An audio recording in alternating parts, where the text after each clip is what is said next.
삶의 여정을 무엇이라고 생각하시는지요? 삶을 순례라고 말하는 사람들도 있습니다. 순례의 사전적 정의를 살펴보니까 교상의 성지나 의미 있는 곳을 찾아다니며 참배합니다 라고 나옵니다. 하지만 참된 의미의 순례는 특정한 장소에 찾는 것만이 아니라 우리 마음의 중심을 찾아가는 일체 행위라고 말할 수 있습니다. 비틀거리는 지나가는 달팽이를 보신 적이 있으신지요? 비틀거리다가도 중심을 찾으면 마치 정지한 듯 고요하게 가만히 있는 것을 보게 됩니다. 우리의 삶이 말할 수 없이 공고한 것은 우리의 마음의 중심을 얻지 못했기 때문이 아닌가 합니다. 우리의 마음의 초점을 하나님께 두고 있다고 알고 있지만 언제나 우리가 생각 속에서만 머물고 있을 때도 있습니다. 신앙생활을 하고 있으나 아무런 마음의 감동이 없고 하나님을 불러보아도 그분은 너무 멀리 계신 것 같고 손에 잡힌 것 없고 눈에 보이는 거 없는 것 같아 마음이 때로는 힘들 때도 많이 있습니다. 마음의 초점을 바로잡기 위해서 우리 마음을 자꾸만 하나님께 비끌어 메어야 할 것 같습니다. 마음이 어떠한가를 살피지 못할 때 찾아오는 공고함이 시간이 길어지지 않게 마음을 다잡아 우리 모두가 하나님을 바라보아야 함을 고백합니다. 함께 읽은 1절 말씀의 주의 장막이란 다윗이 언약궤를 안치했던 예루살렘 장막을 가리키고 있습니다. 시인은 자신이 하나님의 장막, 곧 그의 성소를 지극히 사랑하고 있음을 고백하고 있습니다.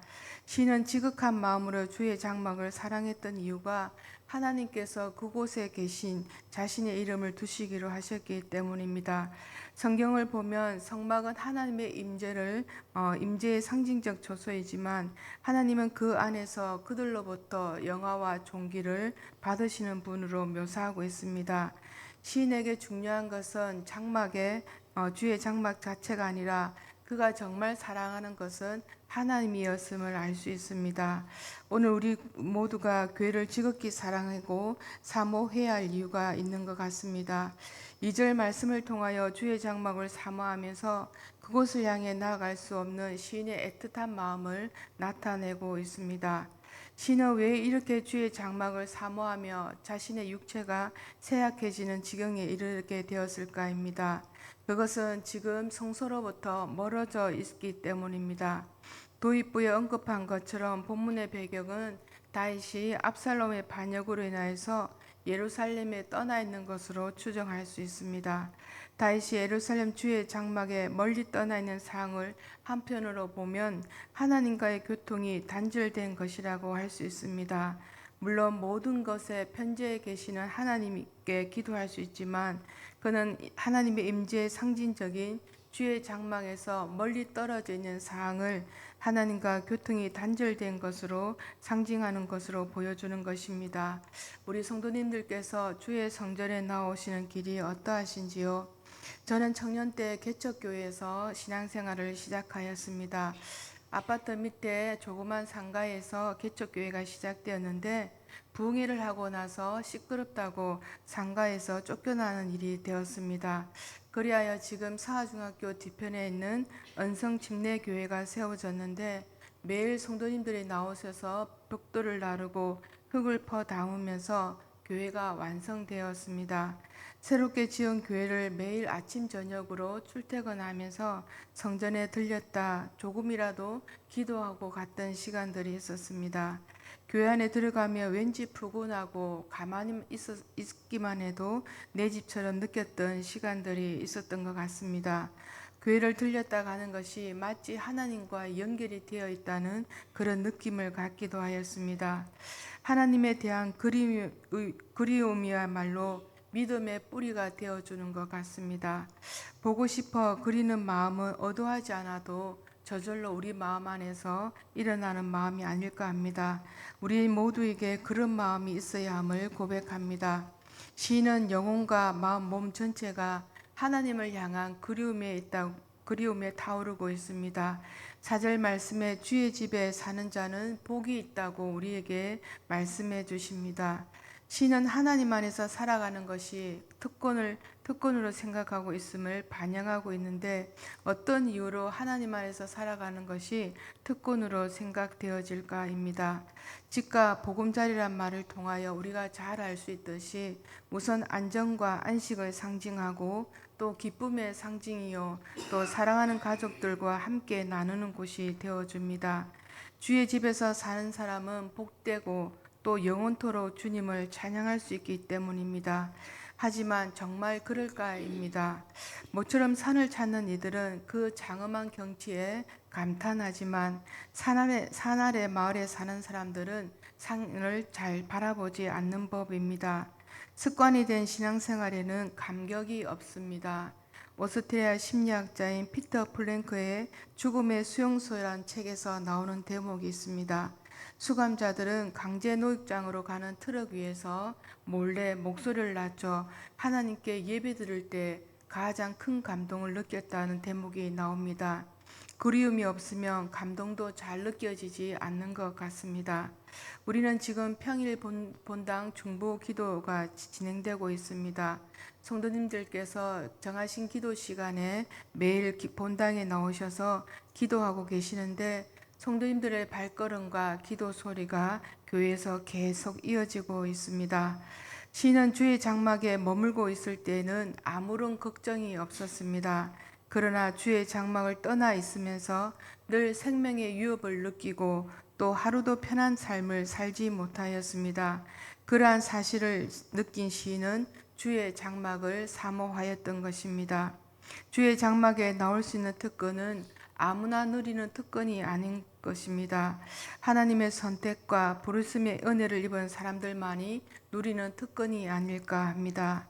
세상 사람들이 누리지 못하는 영혼의 안식과 생명의 기쁨을 주의 장막에서 성전을 통해 누리는 우리 모두가 되시기를 기원드립니다. 우리 모두 10절 말씀을 다시 한번 함께 읽어보겠습니다. 시작. 주의 궁전에서 한날이 다른 곳에서 첫날보다 나은즉 악인의 장막에 사는 것보다 내 하나님의 성전 문지기로 있는 것이 좋사오니 아멘. 시인 정호승 씨의 낙타라는 시에 이런 글귀가 있습니다. 먼 산을 바라볼 때가 길 떠날 때라고 말하고 있습니다. 낙타도 먼 길을 가기 위해서는 먼저 무릎을 꿇고 먼 산을 바라본다는 것입니다. 낙타도 사막의 길을 가다가 밤이 깊으면 무릎을 꿇고 찬란한 별들을 바라본다는 것입니다. 우리가 살아가는 세상은 사막과도 같은 현실입니다. 주님 앞에 자꾸만 무릎을 꿇지 않으면 안 되는 것 같습니다. 무릎을 꿇고 먼 곳을 바라보아야 현실에서 우리 모두가 길을 잃지 않을 수 있습니다. 우리의 신앙의 여정이 하나님을 향한 마음의 중단이 없는 순례가 되어야 합니다. 가다가 넘어질 수도 있습니다. 넘어지면 우리 모두가 다시 일어나면 될 것입니다. 신의 고백은 하나님 안에서 주시는 은혜를 입으며 사는 것이 얼마나 기쁨이고 또 빼앗길 수 없는 은혜인지를 깨달지 못한다면 결코 고백할 수 없는 고백입니다. 가끔 고물상에서 싼 값에 구입한 도자기가 엄청나게 비싼 골동품이라는 사실을 가끔 세간을 놀라게 하는 일들도 있습니다. 만약 그 골동품을 판 사람이 싼 값에 판 것이 그처럼 값비싼 것인지를 알았다면 아마 팔지 않았을 것입니다. 우리의 신앙도 마찬가지가 아닌가 합니다. 하나님의 은혜가 얼마나 크고 고귀한 것이며 세상에서 어떤 것과도 바꿀 수 없는 것임을 우리가 알 때 우리의 신앙의 순례는 달라질 것입니다. 마태복음 13장 44절에는 천국은 마치 밭에 감추인 보화와 같다고 말씀이 나옵니다. 그 보화가 감추인 밭의 가치를 깨달지 못한다면 우리 모두가 그 밭을 살 수 없습니다.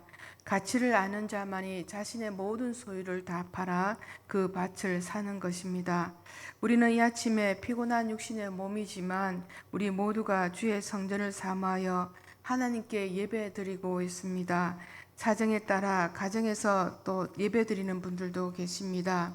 한날의 삶의 첫 시간을 하나님께 예배드리며 기도로 삶을 시작한다는 것이 얼마나 큰 은혜인지 모르겠습니다.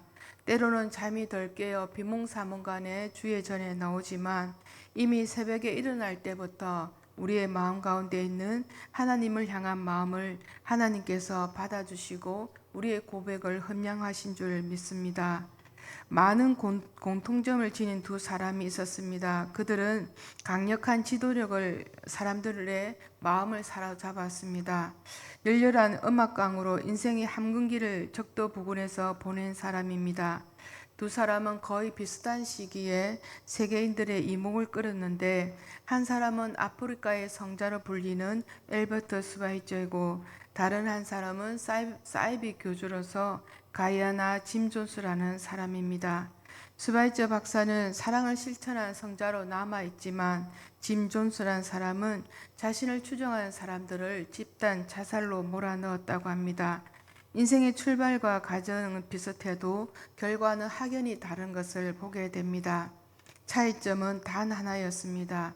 스바이처 박사는 마음의 중심에 하나님을 모시고 살았지만 짐 존슨의 마음의 중심은 자신을 놓고 하나님을 이용하여 이기적으로 살았던 것입니다. 우리의 마음에 다른 것이 자리 잡으면 하나님께서 우리 마음의 중심에 자리 잡을 수 없습니다. 우리 모두가 한날의 시작을 성전 중심으로 시작하고 있습니다. 하나님의 성전에 나와 예배하며 기도로 삶을 열어가고 계십니다. 우리의 마음의 중심에 하나님이 계심을 믿음으로 고백합니다.